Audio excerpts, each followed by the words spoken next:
Prototyping is one of the most challenging tasks that you may have when it comes to innovations, and we made it easy for you to grow to this phase. We developed tools to understand what kind of prototype do you need, what is the process of prototyping that you need to follow, and finally what are the different tools of prototyping and how to use those tools. So why we did this is because design has become something very complex in terms of prototyping. I will give a simple example. Take a mobile phone. What is a mobile phone? Some may say that mobile phone is a product. It's a product design because it's something that you can handle, and it has all attributes of volume product, manufacture product.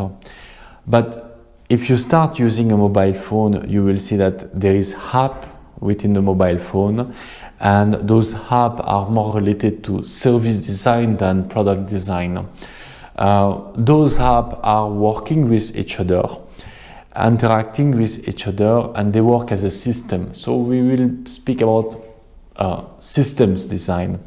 So from the simple prototyping need, we end up with something where all the design requirements are interrelated, and the prototyping process becomes much more complex than traditional product, industrial product. So we have simplified things by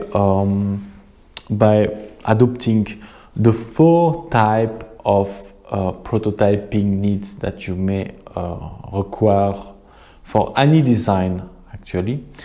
And this is something, I mean, this 4 type of prototype are something which is commonly accepted in the design industry and business design industry. So we speak in terms of service design. Service design is about going through a particular services. So you avail services through the online. It may be through one app, it may be through a digital kiosk, it may be services that you have from person to person. Then we speak about a system design when things are not so clear, like the service is going from A to Z. Let's take for example the hospital information system. The nurse will book an appointment for you on the hospital system. The doctor will need to check how many appointments he has and when it is happening. The medical insurance will go and process the reimbursements to the customer according to the service that were given. So we have different people working in the hospital that come from different angles and utilize the same system.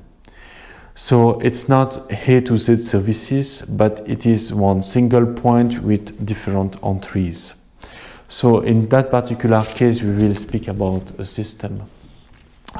A product is something which is probably the most simple. It's something that you can handle, that you can touch. Is something which is manufactured. And finally, we have the space design. Space design may be related to interior design or architecture. It's whenever we have an environment around the user. So these are the 4 categories of prototype that you may have, and how you can assess what are your needs. So as I mentioned before, is that when you need to develop a prototype, most probably you will not develop a product only, or you will never develop a service only. It will be a mix of products, services, space, or systems, and those will have different variables and attributes. So these tools is something which can help you to assess your business model, your concepts design, and see what type of prototype you will need to do for that particular business concept.